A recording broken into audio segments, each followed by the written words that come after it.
everybody, welcome to WWE, or no, this isn't WWE, is it? It's rTw, Rocky Top Wrestling Drunken Wrestling Review. We're going to talk about, of all things, the WWE Wrestling album from 1985. Yep, how many people here are listening have actually been alive or was alive back in 1985? Yep, probably very few of you because, yeah, that's a long time ago in a galaxy far, far away. We're going to talk about the WWF, actually, back then, because, you know, before they got the F out, it was WWF, not WWE, so the WWF Wrestling Album. This is one of the greatest things that you will ever come across in your life. If you ever discover the WWF Wrestling Album, I highly recommend you listening to the entire thing, because it's commentated by Vincent Kennedy McMahon. That's right, Mr. McMahon. Back then, he was just an announcer for the WWF. Even though he really owned the company, he was actually an announcer. He hid the fact, and he was there with Mean Gene Okerlund and Jesse the Body Ventura. So let's look at this. Mean Gene Okerlund just recently had come over from the AEWA, American Wrestling Alliance, with Vern Gagne. And Jesse the Body Ventura, also the same thing, followed the same path, just came over from the AWA, American Wrestling Association, with Vern Gagne up in Minnesota. Later on, you might recognize the name Jesse Ventura as the governor of Minnesota. So, this is the WWF Wrestling Album Review by the Drunken Wrestling Reviewers at Rocky Top Wrestling. This album came out in 1985. You recognize some hits on there. Hulk Hogan's Rock and Wrestling cartoon uses the hit song on there. What's the name of it? It's called All Stars, Hulk Hogan's Theme. So, funny thing is, though, it wasn't actually Hulk Hogan's theme. Everybody knows Hulk Hogan's theme is Real American. That was actually on this album as well, but it was introduced as the theme song for Barry Windham and Mike Rotunda, the U.S. Express at that time. So, it's kind of a weird thing. Like, you know, they introduced it as, you know, Barry Windham, Mike Rotundo's new theme, but Barry Windham and Mike Rotundo soon left for the National Wrestling Alliance. And the Real American theme song, which is absolutely awesome by Rick Derringer, is now Hulk Hogan's theme song, and it's been Hulk Hogan's theme song since 1985, except for when he went to WCW and he had that awful American song. And then he got to at least to go to the NWO song, which I think Scott Hall always says, or Kevin Nash might say it. It came from a porno. So, yep, there's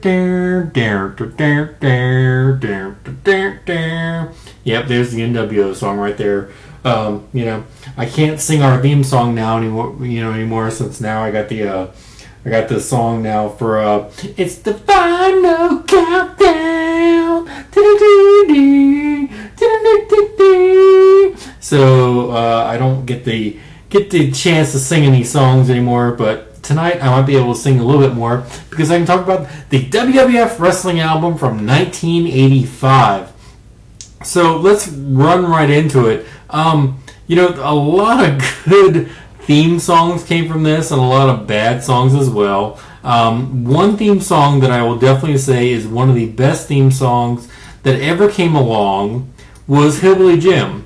I am not a country music fan at all. I'm going to fast forward through the part that I see now with what they're going on. I'm watching the introduction of Hillbilly Jim going to the Slammy Awards back, I think at the original Slammy Awards back in 1986. The whole rock and wrestling connection. And Hillbilly Jim is waiting for the band to start it up. But, yep, here it goes. You see, Jim is just kind of grabbing his hat for no particular reason whatsoever, and he's getting ready to sing it.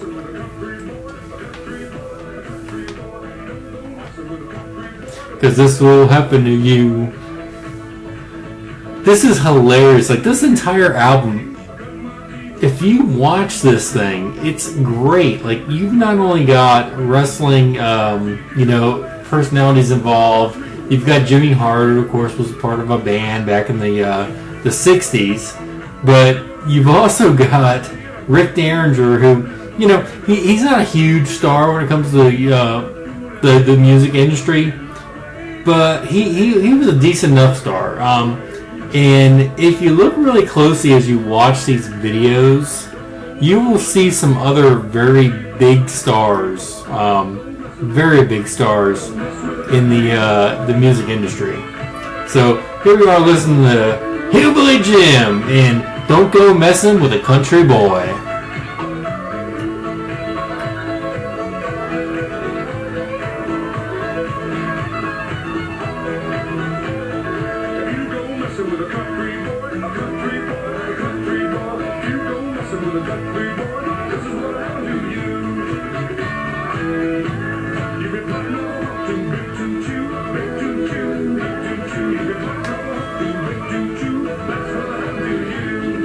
That's what happened to you if you go messing with a country boy, as Hillbilly Jim describes. So let me bring you into another part of this this great thing. Roddy Piper decided to cover an album that and a song that was not quite WWE, not quite PG at all. So here comes Roddy Piper's For Everyone, a song that I still don't know if he says the F word or not.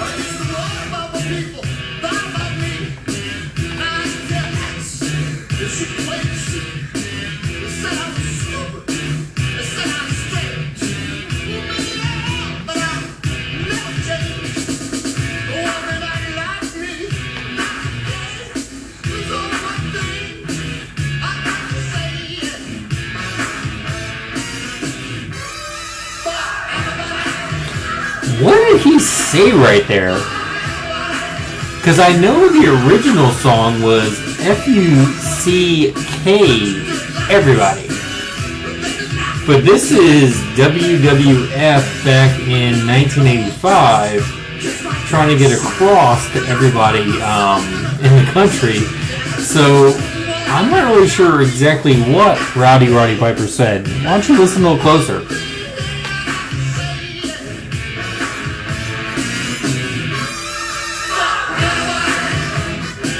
So yeah, he says something there, but I'm not sure what it is. It would fit his character to say the F word, but I'm not sure it would fit WWE at that time or WWF at that time. So interesting there with Roddy Piper's For Everybody song. Let's see what else. We're just running through the entire album here tonight. We're looking at one of the absolute favorite songs I've ever heard. Best theme song I think that I've ever heard from a professional wrestler came right here, and this is definitely something to check out when you come to the WWE wrestling album. And that is definitely the Junkyard Dogs, Grab Them Cakes.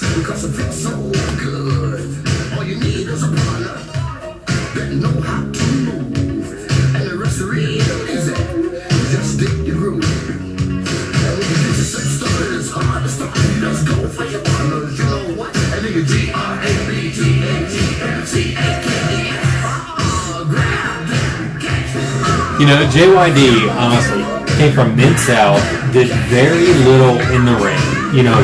He hit you, he clotheslined you, he power slammed you, he headbutted you. That was it. JYD was all about that. But this man toppled, or at least compared to the exposure of Hulk Hogan. He was the Black Hulk Hogan in the South. It really was. And this song just kind of exemplified it. Before this, Junkyard Dog was doing a lot of Mid-South wrestling. He was out there, and the man was just absolutely amazing. And this song fit him so well. and it's a shame his WWF career didn't last longer. It's a shame his life didn't last very longer because Junkyard Dog was absolutely amazing when it came to producing things, and when it came to starring in the ring, and when it came to being just a absolute fan favorite out there.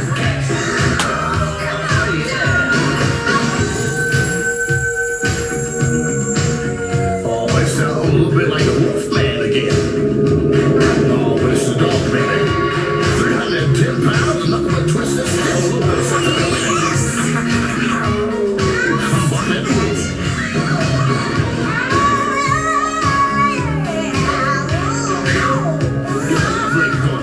So there we go, here the Junkyard Dog, and grab them cakes from the WWE Wrestling album #1.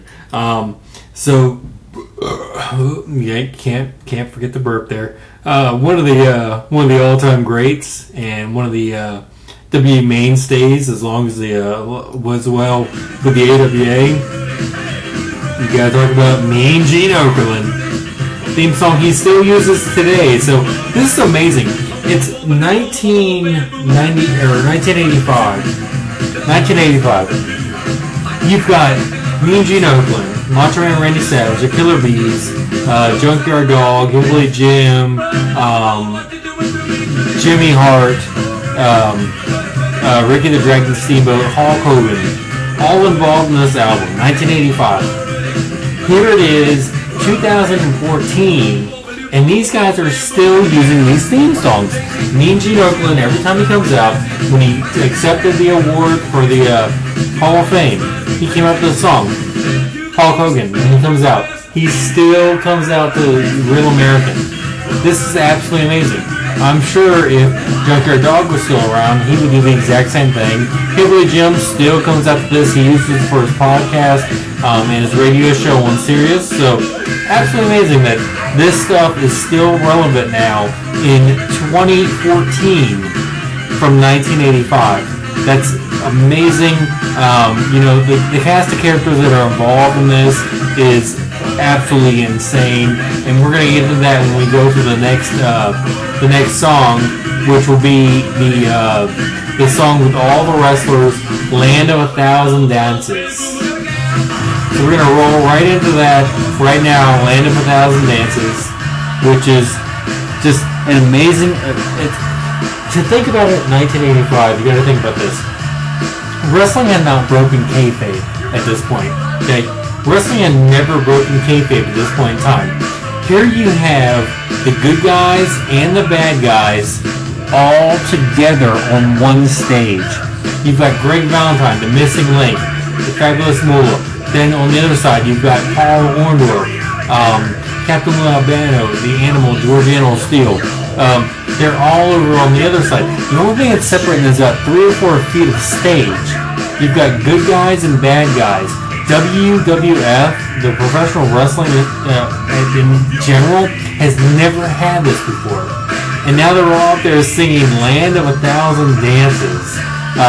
It's hilarious that Vince McMahon, his vision is unprecedented. Now watch this video because you're going to see the stars that are involved in this. You've got Meatloaf. Meatloaf is involved.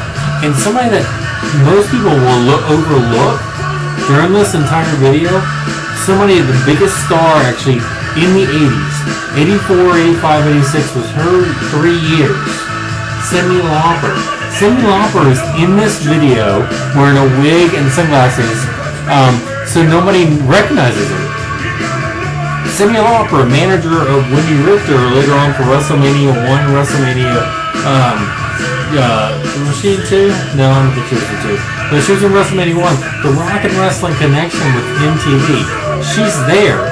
And she's in this video. She's all part of this. Like, she's one that launches this. The whole entire WWF launch, the national launch, the WWE, this all is around this. Because MTV exploded. I know most people listening to this don't even know that wrestling and TV, and I'll give you another thing. TV cable didn't even exist really back then. 1985, it was just starting to launch. You might get like 12 channels, maybe 15 at the most. Now we have hundreds and hundreds of channels. Yeah, back then, kids, we didn't have any of that. Like, we had like 15 channels, maybe at the most.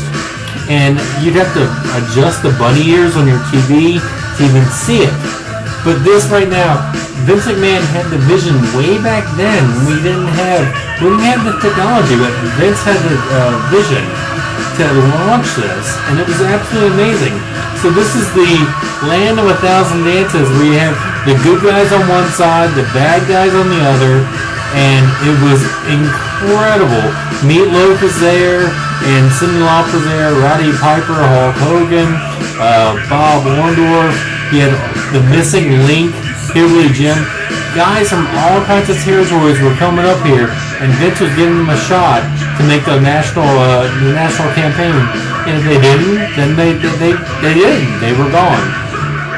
So it was absolutely amazing. This is absolutely a great song. I enjoy it. I think probably the best song that came off of this album is absolutely Hulk Hogan's Real American. People will tell you, again, this is the beginning. It had Kennedy, John F. Kennedy as part of it. It wasn't meant for Hulk Hogan. It was meant for Mike Rotundo and Barry Windham, the U.S. Express, the tag team champions. The U.S. Express. Let's start by them. Barry Windham in the Hall of Fame. He part of the Four Horsemen. He was the third incarnation of the Four Horsemen after Ole Anderson and after Lex Luger. The other guy is Mike Rotundo. Mike Rotundo, whatever you want to call him. He is the son-in-law of Blackjack Mulligan. He is the father of Bray Wyatt. So this is Mike Rotundo and Barry Windham's theme song. It came about the U.S. Express Tag Team Champions, and they lost the belts. They left the territory. They ended up leaving the WWF and going to the National Wrestling Alliance, back to the Wrestling Alliance, NWA, where clearly they both had much more success. Mike Rotundo did return later on as IRS. Barry Windham later returned as the Widowmaker. Again, Mike Rotundo had some luck back in the WWF as IRS. Barry Windham never achieved prominent status in WWF as the Widowmaker or Barry Windham, or even Blackjack Windham when he teamed up later on with JBL, Jack Black Mulligan, JBL, John Bradshaw Laser. So this was their original theme song, Real American. Turned out to be Hulk Hogan's theme song. It fits the Hulkster much better because you can't deny that it's still the song that Hulk Hogan uses today. So, Real American.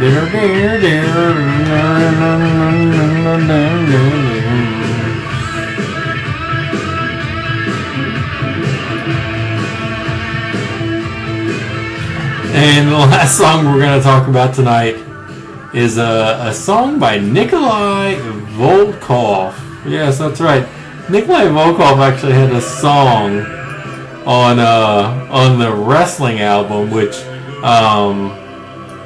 it was funny because the announcers questioned why he had a song, and it's Cara Mia.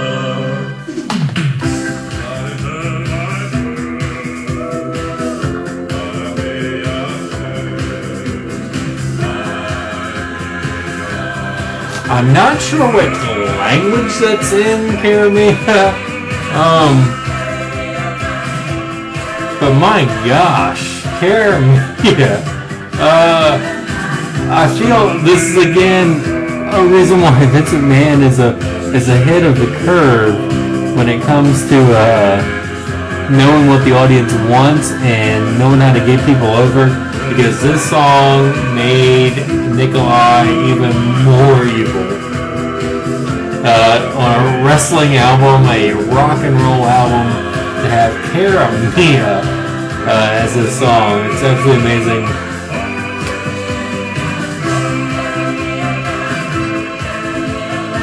It was awesome too, because after as he gets near the end, he's discussing himself with the song. So he decides that he's going to stop and sing the Russian national anthem, which, of course, it leaves the announcers confused and leaves everybody in the studio confused. But yeah, it's Nikolai Volkov and Cara Mia.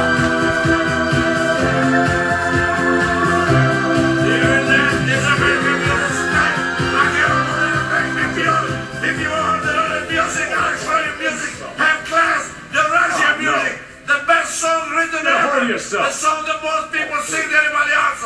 The Russian national anthem. Listen to this. And there Nikolai starts singing the Russian national anthem. So I just want to thank everybody for joining us tonight for rTw, Rocky Top Wrestling, Drunken Wrestling Review. I really appreciate it if you guys go on your YouTube channel and follow us, subscribe to our channel, because that's what we really need. We have 0 subscribers so far. We really need some subscribers to join our channel here, so we can continue doing this this podcast or this YouTube cast. And we really appreciate everybody that has supported us. We've seen a lot of people have joined us, but if you could like and not like the podcast or cast that we do, we really would appreciate it. Everybody, thank you very much for listening, and this is Rocky Top Wrestling, Drunken Wrestling Review for the WWF Wrestling Album 1985.